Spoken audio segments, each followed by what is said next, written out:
ஒரு அரமனையில ராணி இருக்கிறாங்கன்னு கூட கொஞ்சம் கூட மரியாதை இல்லாம என்னமோ தோட்டத்துல ஏதோ பொண்ணு மாதிரி எவ்வளையோ கொண்டு வச்சுக்கிட்டு என்னடி பணம் விழுந்து ஊடாட்டம் ஒப்பேறி வச்சுக்கிட்டு இருக்கிறவங்க என்னடி குறத்தி வந்தா கண்டத்தை கண்டவாறு சொல்றா பார்த்தத பார்த்த மாதிரி சொல்றா நடந்ததெல்லாம் சொன்னாத்த அப்படியா என் குறி நல்லா பார்த்தா உன்னது பார்த்தாளா அப்புறமேட்டு அவ என்னனுங்கறா உன்னது பார்த்தாளா என்னோட நித்த நல்லா பார்த்தாத்த கைய பாத்துக்கறா அப்படியே இருந்தாலும் என் கணவர் வருவாரா நாரிங்களுக்கு கிடைச்சிருமா அந்த பாண்டங்க அப்படியே செத்து போயிடுவானு கேட்டதுக்கு அவ என்னனுங்கறா 18 நாள் பாரத போர் நடைபெறுமாமா 18 நாள் பாரத போர்ல பீமி தண்டால உங்க பசங்க எல்லாமே அடிபட்டு செத்து போயிடுவாங்கன்னு சொல்றாரு அத்தை. அடி போடி பைத்தியக்காரி ஏத்த நீ வந்து நேத்து பொம்பள இந்த ஊருக்குள்ள அப்படி வீதி வழியா வரும்போது உன்னை பத்தி யாருக்கிட்டயாவது விசாரிச்சுக்கிட்டு கூட இந்த மாதிரி தான் நடந்தது இவங்க வீட்டுல இப்படித்தான் நடந்துச்சு அப்படின்னு சொல்லி கேட்டுக்கிட்டு வந்து கூட அவ சொல்லி இருக்கலாம். நானு அந்த காலத்து பொம்பளை. ஆமா ஆமா பழங்காலத்து பொம்பளை. ஆமா ஆமா அவளை கூப்பிடு என்னத்தை பாக்கட்டும் உனக்கு காட்டுறேன்னு. அதுக்கப்புறம் கையேடி அப்புறம் அதுக்கப்புறம் நம்ம முடிவு பண்ணிக்கலாம். வர சொல்லவல அம்மா அண்ணி அம்மா நீ எங்கடி எங்களுக்கு திண்ணிக்கு கொடுத்து எங்ககிட்ட இருந்து பொண்ணையும் பொருளையும் வாங்கிட்டு போலாம் பாக்குறியா? என்னத்தை பாத்தீங்கள எங்க அத்தை எடுத்து பாரு உள்ளத உள்ளவாறு சொல்லு உனக்கு வேணுங்கிறத நாங்க தரோம். நல்லா அழகாத்தான் இருக்கும். என்னது இவத்தான் படத்தியா குறத்தியத்தை குறத்தியா இவத்தான் நம்ம வீடு வேறு வீடா போயிடும் அப்படின்னு அப்படி இவத்த சொல்றா. சரி சரி அம்மா ஆணி அம்மா குறத்தி. ஆமா ஆணி அம்மா இல்ல ராணி அம்மா கும்பிடுதம்மா பாரு எல்லாத்துக்கிட்டையும் பேசுற மாதிரி என்கிட்ட பேசக்கூடாது. அப்படி ஒன்றும் பேச மாட்டேன். பழங்காலத்து அதாவது ராணி பெரிய ராணி. ஆமா அதனால என்னுடைய மருமகளுக்கு கை பார்த்து யோசிக்க சொன்னீங்கல்ல அதே மாதிரி நான் பிறந்தது எப்படி என்னுடைய பிறப்பு வளர்ப்பு எல்லாத்தையும் சொன்னீங்கன்னா நீ சொன்னது உண்மைன்னு சொல்லி நான் தெரிஞ்சுக்குவேன். இல்ல அப்புறம் என்ன பண்றேன்னு அப்புறம் சொல்றேன். அப்படியே சாமி அத்தனை எங்க இருக்கிறேன் எல்லாத்தையும் பக்கத்துல நெல்றி நான் சொல்றேன் பாக்குறேன். யாயா காமாயி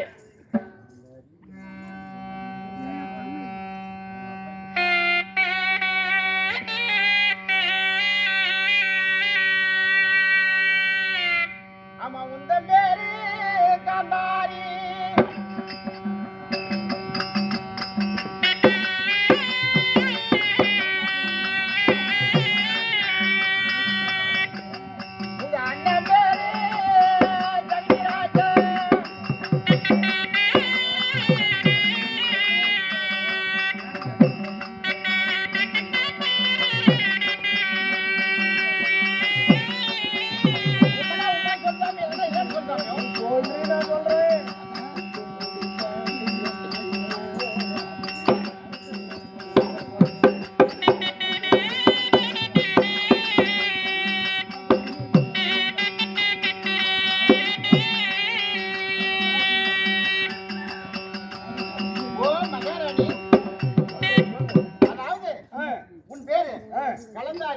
கலந்தாரியா முன்னாடி பேரைய மாத்திர என் பேரு காந்தாரிடி. ஓ உன் பேர் காந்தாரியா? பாத்துக்கிட்டியா இப்பவே அவன் மாத்தி சொல்றான். அப்புறம் இவன் பேச்சு கேட்டுக்கிட்டு நீ வந்து ஒப்பேரி வைக்கிற நம்ம வீட்டுல அரமனையில. ஏ சாமியோ காந்தாரி உங்க அண்ணன் சக்குனி. என்னது சக்குனி மக்காராட்சம் நல்லா சொல்றியே சகுனி. அப்படி சொல்லு. உங்க அப்பா பேரு சகுபலராஜன்.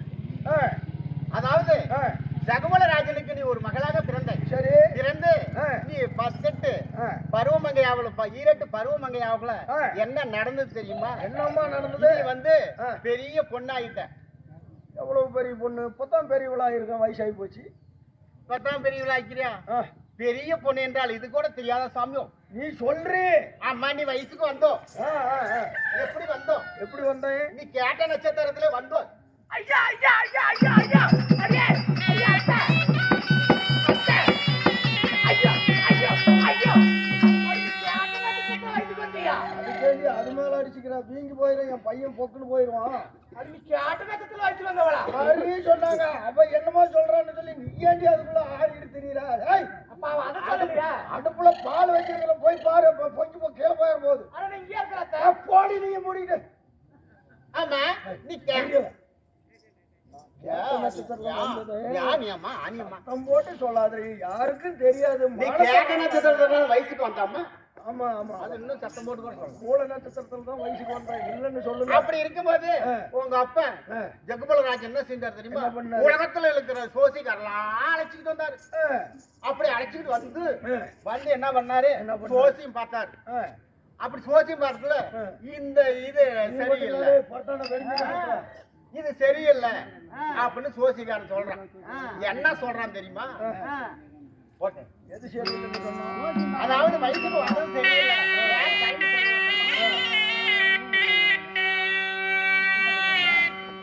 உனக்கு ஆட்டுக்கடா தாலி கட்ட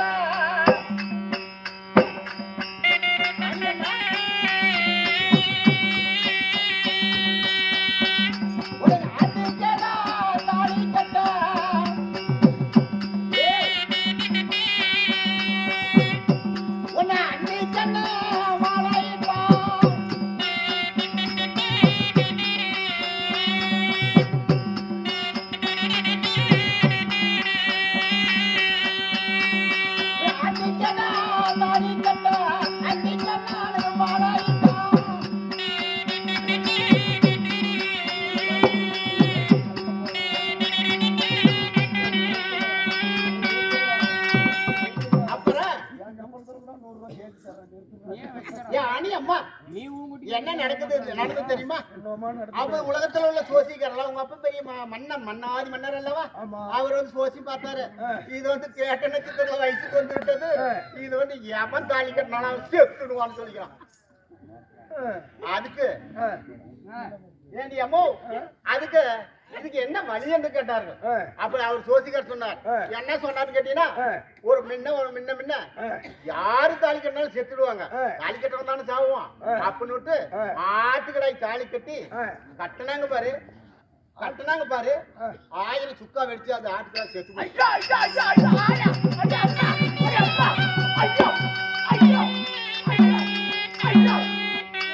ஆட்டுக்கடாய தாலி கட்டிடுச்சு. ஏன் திருட்டு வாழி அத்தை? நீ ஆட்டுக்கடாய்க்கு பண்ணாட்டியா? ஆட்டுக்கடாய்க்கு பத்தியா பிள்ளை பூரா நாசமா போனவள இப்படி வாழ்ந்து அவர் வேற வாயை கட்டி விட்டாரு. இல்லைன்னு வச்சுக்க நல்லா நறுக்குன்னு கேட்டுருவான். இப்படி வாழுன்னு கத்திக்கிட்டு இருந்தா பொழைக்கிற வீட்டுல எந்த ஊர்லயும் உருப்படி ஆகும்? நானெல்லாம் அந்த காலத்துல வந்தவன். நீங்களா ஆங்கல, நீங்க இப்ப வந்து ஆடுறீங்க, அழகிறீங்க, அப்படியே அங்கங்க அடிச்சுக்கிறீங்க. ஓடி வீட்டுல 1000 வேலை இருக்குது, வேலைக்கு போய் பாருங்க. ஒண்ணு இங்க நிக்க வேணாம், அவ சும்மா சொல்லிக்கிட்டு இருக்கிறான். அந்த மாதிரி ஆட்டுக்கடா மாலையிட்டு இருந்தாங்க. எப்படி என் மாமனார் எப்படி இருக்க? திருட்டு எல்லாம் தெரிய பாருங்க அத்தான் பாக்குறேன்.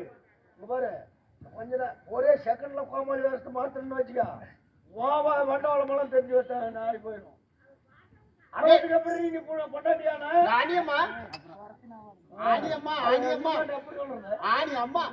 உண்மையா இல்லைன்னு சொல்லு சாமி. சத்தம் போடாம சொல்றீ, மொல்ல சொல்றீ. உண்மையா உண்மை தாண்டி உண்மை தானே. அப்புறம் அந்திகர்னா திருவராட்டி மகாராஜ் இருக்கிறார்ல, ஓம் புருஷன் அவர் கண்ணு தெரியுமா? தெரியாது. அது பின்னாடி அவர் கட்டினாரு. அதாவது என்ன நடந்ததுன்னு நான் சொல்றேன் கேளு. மூல நட்சத்திரத்திலையும் கேட்ட நட்சத்திரத்திலையும் வயசுக்கு வந்ததுனால யார கல்யாணம் பண்ணாலும் 1000 சுக்கா வெடிச்சு போயிடுவாங்கன்னு சொன்னாங்க. சொன்னது உண்மைதான் புரோகிதர்.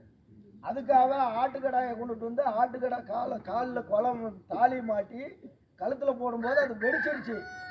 ஆட்டுக்கடா செத்து போச்சு. அதுக்கப்புறம் சொல்றேன், அதான் சொல்ல வரேன்.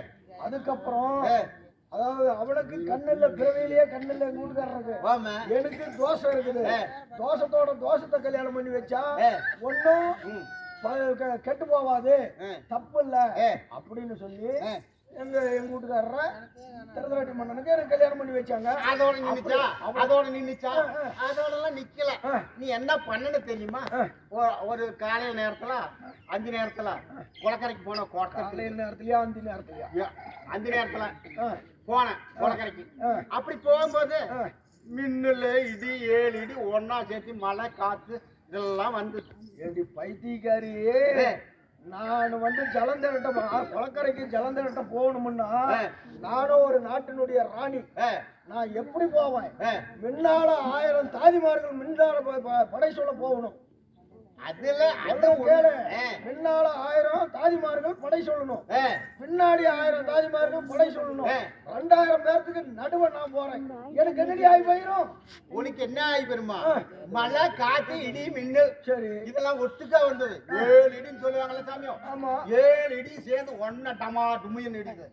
அப்ப என்ன பண்ணணும்? ஒருத்த எஞ்சி போட்டு ஒரு பழமரம் சாமியோ, பலாமரம் அந்த பலாமரம் இருந்ததுல அந்த பலாமரத்துல போய் என்ன பண்ண கட்டி பிடிச்சோம்.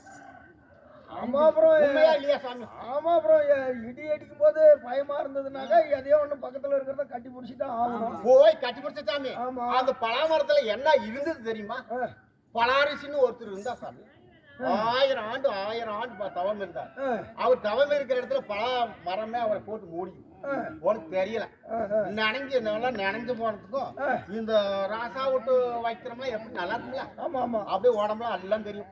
அதுவும் தெரியும் இதுவும் தெரியும் புறம் தெரியும் எல்லாம் தான் தெரியும். அப்படி தெரியும் போது மரத்தை போய் அப்படி கட்டி பிடிச்சாங்க. சரி அதுக்கே நீ என்ன படி கட்டி பிடிச்சிருக்கீங்க? அது அப்படி நடந்ததா இல்லையா? அப்படி நடக்கும்போது சாமியோ ரிஷி 1000 ஆண்டு தவம் இருந்தது என்ன பண்ணாரு? ஒன்ன என்ன பண்ணிட்டார் சாமி. பண்ணிட்டாரா? என்ன பண்ணாரு?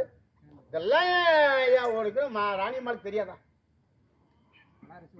ராணியம்மாளுக்கு எல்லாமே தெரியுது. அப்புறம் நீ எதுக்கு அப்புறம் நோட்டிக்கிட்டு? அது உண்மையா இல்லையா? அதுக்கு தான் உங்களுக்கு புரிய வைக்கிற சாமி. நடந்தது உண்மையா இல்லையா? ஆமாயா. அந்த முனிவரானவர் செடி சின்னதா இருக்கும்போது உட்கார்ந்து இருந்திருக்கிறாரு. அது அவரு தவம் பண்ணிட்டு இருக்க இது வளர்ந்து மரம் அவரையே மூடிக்கிச்சு. அவர் உள்ள இருக்கிறாரு மூடிச்சு. ஆமா நான் என்ன பண்ணேன்? 7 அடியும் சேர்ந்து பேரடியா ஒரே அடியா திடீர்னு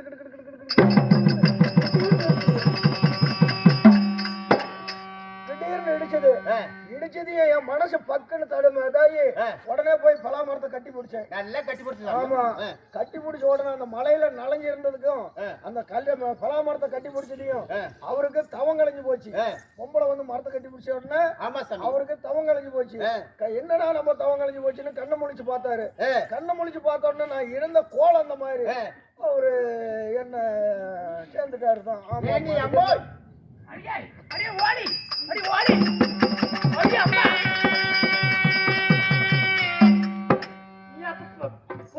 திருநாட்டுக்கு பாருங்க பெத்துக்கல பலாரிசிக்கு தான் பெத்தியாடி. அதோட நடந்தது அவத்தான் அப்படி பேசுறான்னா உனக்கு அறிவில்ல. நேத்தா என் வீட்டுக்கு மருமகளா வந்த நேத்தா நீ என் வீட்டுக்கு மருமகளா வந்த இல்ல என்னமோ தடப்போக்குல ஒரு தப்பு நடந்து போச்சு. சரி சரி அதனால பலாரிசிக்கேதான் என் பையன் பொறுத்தானா? அப்புறம் என் புருஷனுக்கு நான் அவன் பொறுத்திருக்க மாட்டானா அப்படின்னு கேள்வி அவனை. அப்படி கூட இருக்கலாமா? அப்படியே தான் நடந்துதான் இருக்கட்டும். என் மாமியா திருதாட்டி மன்னனை கல்யாணம் பண்ணலையா? 100 பிள்ளைகளை பெக்கலையா? இந்த அஷ்டாபுரத்துக்கு ராணியா வாடலையா? அப்படின்னு கடலாயில இடிச்சுக்காரு. அப்படி இருக்கும்போது ஒரு அம்மா மாசம் ஆயிடுச்சா? ரிஷி என்ன சொன்னாரு? 100 மாசத்துக்கு நீ இருந்தாதான் உனக்கு அழகான ஆண் குழந்தை பிறக்கும். அந்த குழந்தையை யாராலையும் அழிக்க முடியாது ரிஷி வரம் கொடுத்துட்டாரு. அப்புறமேல அந்த பாண்டவராம் முழுசா நனைஞ்சதுக்கு அப்புறம் முக்காடு இருக்கு. நான் அவன் சேர்ந்தது பலாரிசி சேர்ந்தது உண்மைதான். சொல்றதை ஈன்னு கேள்வி நீயே. என் பையன் கூட பொழைக்கணுமா இல்ல வேண்டாமா? சொல்லுமா சொல்லு. பலாரிசி சேர்ந்தது என்னமோ உண்மைதான். சரி நானும் உட்கார்ந்துட்டு அழுவுறேன். என்னன்னு? ஏன் அழுவுறேன்? சண்டாளா நானும் நீ காட்டுல வாழக்கூடிய ரிஷி. சரி நான் இந்த நாட்டுக்கு 56 நாட்டுக்கு ஒரு அரசி. ஓட்டுனா முன்னேற ஓட்டணும். எப்படி ஓட்டுனா மின்னேறு ஓட்டணும், சரி குத்து போட்டா மோதிர கையில குத்து போடணும், சரி மேய்ச்சா வெள்ளாடு மேய்க்கணும். நீ வந்து ஒரு பாவி பரதேசி, நீ வந்து என்ன சேர்ந்துட்டியே சண்டாளா, இப்படி ஒரு சூழ்நிலை நடந்து போச்சு, நீ மரத்தடியில உள்ள இருக்கிறது எனக்கு எப்படி தெரியும் அப்படின்னு சொல்லி நான் அவனை கேட்டேன். சரி யாரா அந்த பலா ரிஷிய. அப்பதான் அந்த ரிஷியானவர் சொன்னாரு, என்னன்னு என்ன சொன்னாரு, அம்மா காந்தாரி நீ கலங்க வேண்டாம், 3/12 36 மாதம் ஆகும். 3/12 36 மாதம் கழிந்தால் அதாவது சரியான ஒரு வீரபுருஷன் பிறப்பான். சரியான ஒரு வீரபுருஷன் ஆண்மகன் பிறப்பான். அவனை வெல்ல இந்த அகில உலகமே திரண்டாலும் அவனை வெல்ல ஆகாது அப்படின்னு சொல்லி வரத்தை கொடுத்துட்டு அவரை அடுத்த இடத்துக்கு தவம் பண்றதுக்கு போயிட்டாரு. சரி சரி தான் நடந்தது. அதோட நிறுத்தினாங்களா? அப்புறம் அது எங்க இருக்கு தாத்தா? ஓடி வீட்டுல வேலை இல்ல. பால் காய் உள்ள போ. ஏன் அம்மா, அதாவது குந்தியம்மா குந்தியம்மா குந்தியம்மா தாடி நானு இதான் குந்தியம்மாளா? அதான் காந்தாரி. அதாவது குந்தியம்மா பாண்டிராஜனுக்கு கை மேல அடிக்காதே. ஏய் பாண்டி இது இல்ல, பாக்கலாம் பாக்கலாம். கைய வெட்டி விடுவான். பாண்டிராஜ மன்னன் அவருக்கு வந்து குந்தியம்மாளுக்கு வந்து ஒரு ஆண் குழந்தை பிறந்தது. ஆமா, உனக்கு பின்னாடி கல்யாணம் பண்ணதுக்கு ஆள் குழந்தை பிறந்தது. ஆமா. அப்படி பிறக்கும் போது என்ன பண்ண, உங்க அரச குடும்பத்துல யார் ஆண் குழந்தை முன்ன பக்கிறாங்களோ அதுதான் அரசர் ராஜா ஆக முடியும். நாட்டுக்கு பட்டம் கட்ட முடியும், இல்லன்னா ஆக முடியாது. ஆமா. அதை கேட்ட உடனே என்ன பண்ண தெரியுமா? என்ன பண்ணணும்? அதாவது அட்டை வீட்டுக்காரி ஆம்பளை பிள்ளை பெத்தா குச்சி வீட்டுக்காரி என்ன பண்ணுவாளாம்? என்ன பண்ணுவா? கொலைகள் எடுத்து நக்கு நக்குன்னு குத்துவாள். அது மாதிரி அவன் முன்னாடி பிள்ளை பெத்துக்கிட்டான, பையன் பெத்துக்கிட்டான, நாம இது நான் அழுவு கட்டியா, இது என்ன அது, இது இத்தனை மாசம் கிடக்குத வயிற்றுக்குள்ளேன்னு குத்துனீங்க. அது அப்படியே ஆறா உதரமா போயிட்டு திருப்பி அந்த ரிஷியை கேட்கும் போது, அம்மா இது வந்து 100 சாடிகளை நீ எடுத்து வச்சு அவன் காத்தினா உனக்கு 100 பிள்ளைங்க பிறப்பாங்கன்னு சொன்னது உண்மையா இல்லையா?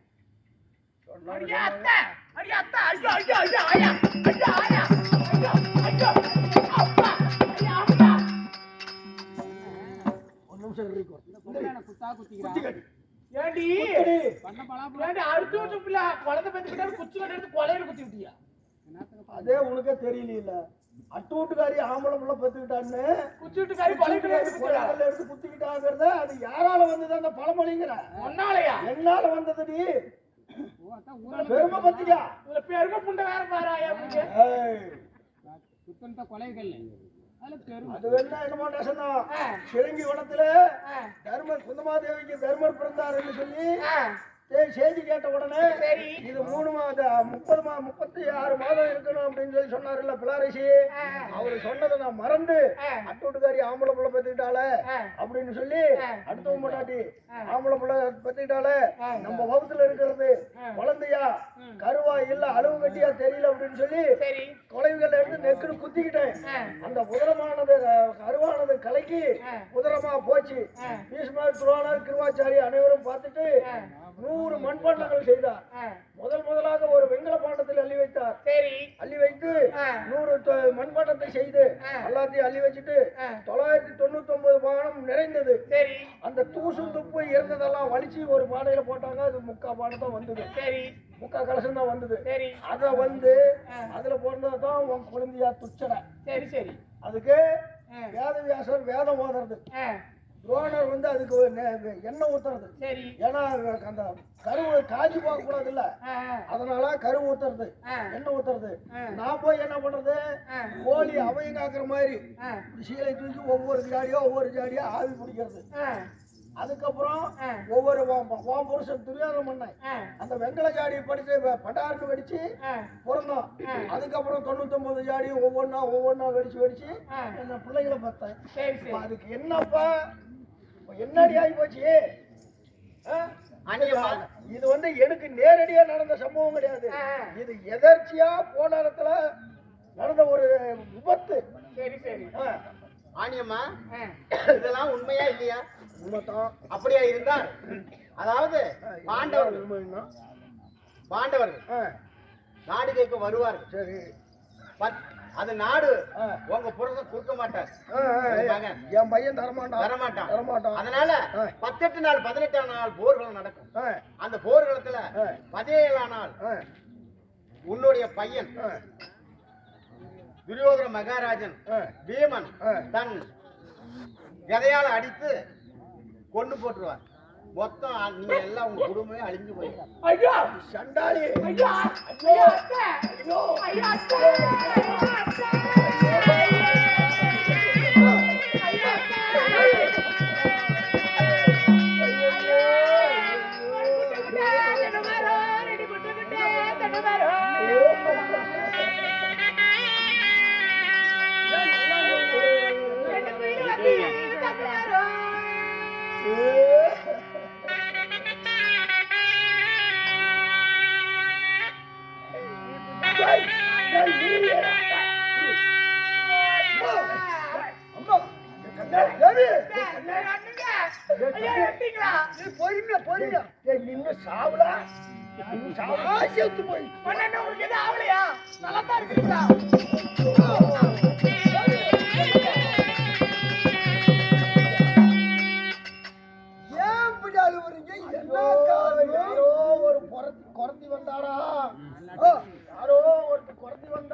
மேல்நாட்டு குரத்தி மலை குரத்தி வந்தா வந்த உடனே இவனுக்கு வந்து கம்பெனி இருக்குமானாம நடு வீட்டுல உட்காந்து வச்சுட்டு 100 பேரும் பார்த்தாங்க கைராக கடைசியா இவன் வேணுமோ சொல்றான் அப்படின்னு சொல்லி சொன்னான்னு நான் என் கையை கொடுத்து பார்க்க சொன்னேன்.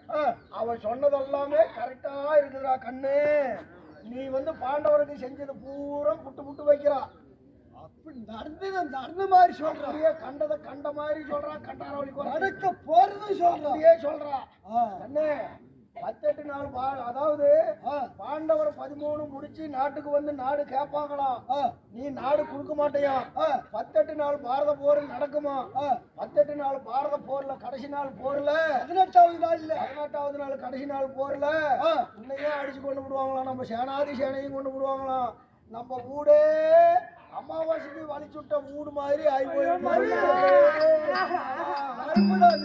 எங்க இருக்கிறப்போ இருக்கிறா கூப்பிட்டு வா, கூட்டிட்டு வா பாக்கணும்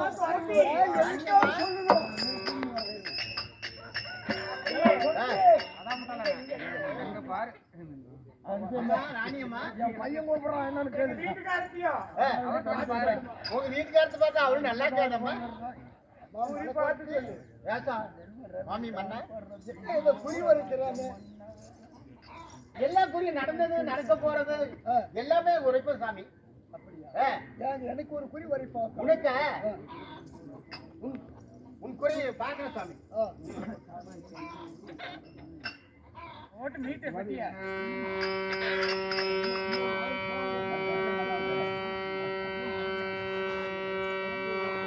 உன் பேரு நல்லா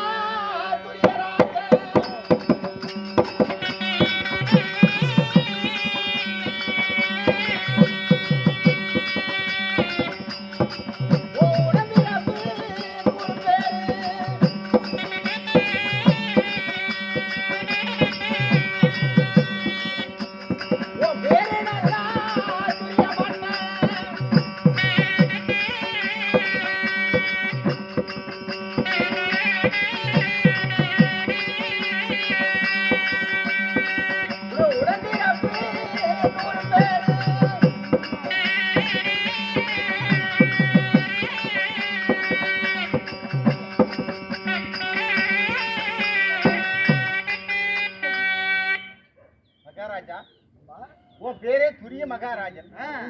உன்னுடைய உடம்பிறப்பு 100 பேரு. உன் தாயே காந்தாரி. உன் தந்தையாரோ கரநாட்டி மன்னன். இதெல்லாம் உண்மையா இருக்கும்போது அதாவது பாண்டவர்கள் திரும்பி நாட்டுக்கு வருவார்கள், நாடு கேட்பார்கள், இனி மறுப்ப நாடு கொடுக்க மாட்டேன்னு சொல்லுவேன். 18 நாள் 18ஆம் நாள் போர்கள் நடக்கும். அந்த போர்க்குளத்துல அவங்க தான் ஜெயிப்பாங்க. கடைசியா உன்னை அந்த வீம மகாராஜன் ஜிண்டால அடித்து கொள்ளுவார். நீ ரத்த உதரத்தில் கிடப்ப அந்த அந்த பாஞ்சாலி அந்த துரோபத அந்த உதரத்தை தன் தலைக்கு எண்ணெயாக முடியவா, உன்னுடைய குடலை பிடிங்கி கொண்ட கயிறா கட்டுவா, உன் ஈர பிடிங்கி பூவா வைப்பா, உன் விழாம எலும்பெடுத்து சீப்பா சீவா. நீ செத்த அப்புறம்தான் அந்த பொண்ணு அவுந்த முடியுவா. சபதம் முடியும். ஆமா, சபதத்தை முடிப்பாள். அப்படியா? எவ்வளவு இருக்கும் கண்டது மாதிரி சொல்றாள்.